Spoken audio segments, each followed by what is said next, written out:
Today, I'm gonna be showing you how I make my how it's made videos. Stage 1. Research. For this video, I'm gonna be using the bonk video as an example.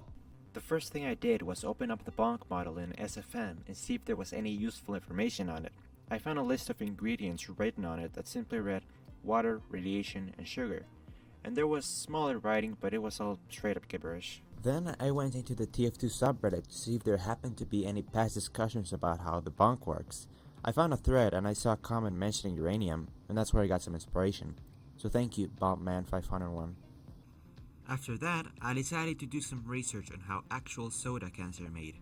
Luckily, I found a video by How It's Made, obviously a big inspiration for some of my videos. I used a lot of their video as reference material, but not 100% accurately. The videos I make aren't meant to be accurate depictions of factories, instead more like a funny look into a goofy factory, kind of wasteful and ineffective like Portal's Aperture Science. Now enough of that, let's get to work. Stage 2. Gathering resources. I used Crowbar to export the bonk model into Blender, then VTF edit to get the texture of the soda can. After that, I upscaled the texture with an AI because it looked pretty blurry, and it kind of messed up the writing, so I chose a font that looked relatively similar and replaced the writing. Then I went to ambientcg.com to get some textures like metal and concrete. Stage 3.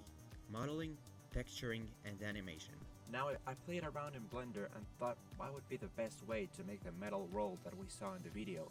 I decided to simply use a cylinder with a texture that made it look like a roll. And I put a plane on top of the cylinder that would be the unrolled metal sheet. To animate the metal sheet, I just settled on having it be still but animating the texture on it so it looks like it's moving. Then I modeled some rollers and bent the metal sheet.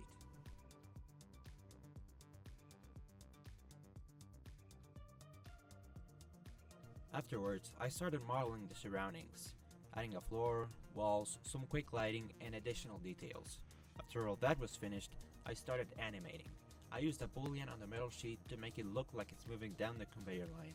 I modeled and animated a cylinder that comes down and pokes a hole in the metal sheet, bends it into a cylinder, and grabs it.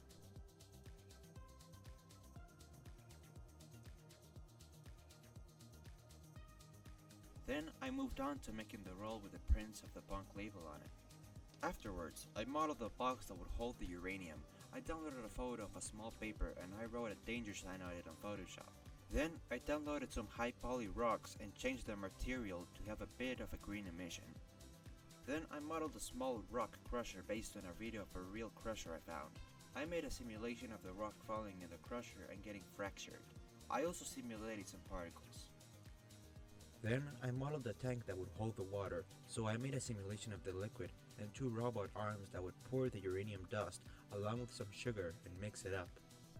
After that, I animated the finished bonk getting filled up with the liquid, getting sealed and being moved into a hole in the wall.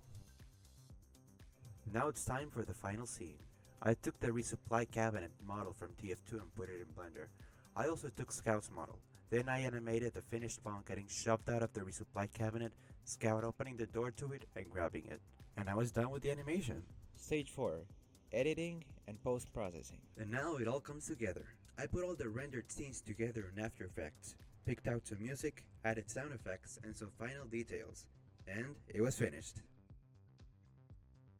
Thank you so much for watching this video. If you enjoyed it, please like the video and subscribe for more. This is my first time making a video with commentary like this, so I hope it did okay and gave you a little insight into what goes on behind the scenes.